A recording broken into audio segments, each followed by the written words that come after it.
Christian scripture gives two categories of belief: belief with knowledge and belief without knowledge. And this is reflected in the Bible verse that says, "Blessed are those who have seen and believed, and more blessed are those who have not seen and still believed." But I propose a third category, and that's belief against knowledge. So, blessed are those who have seen contrarily, and still believed.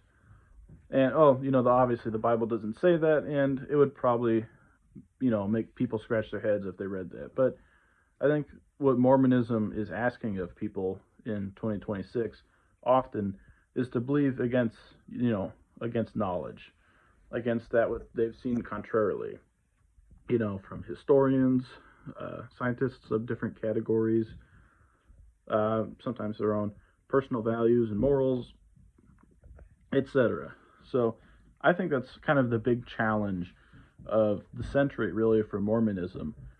I think Christianity went through a similar challenge over the last few centuries, but especially the last few decades, where people really became aware of the issues with things like the flood, human evolution, etc.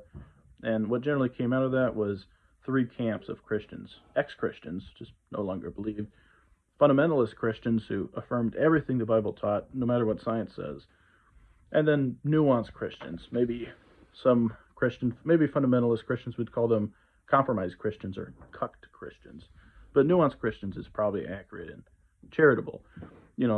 They tend to, view things as being metaphorical or symbolic or allegorical, and they range, in belief from some even being basically atheists to others just not thinking that, things like human evolution are fake.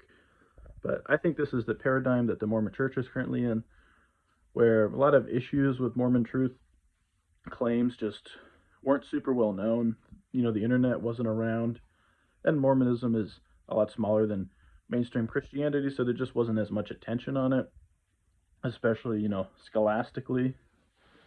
When most of the scholars who are talking about Mormonism are like BYU scholars, you're not going to tend to have the same challenge that Christianity faced from academia. So I think that's the paradigm that the church is in.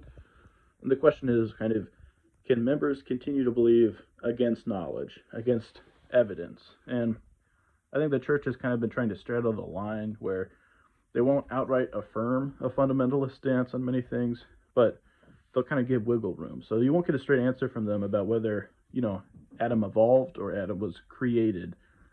And I don't think it's tenable. I think that kind of thing just kind of chips away faith. So I think they'll have to take a firm stance eventually, and I don't think it'll be pretty.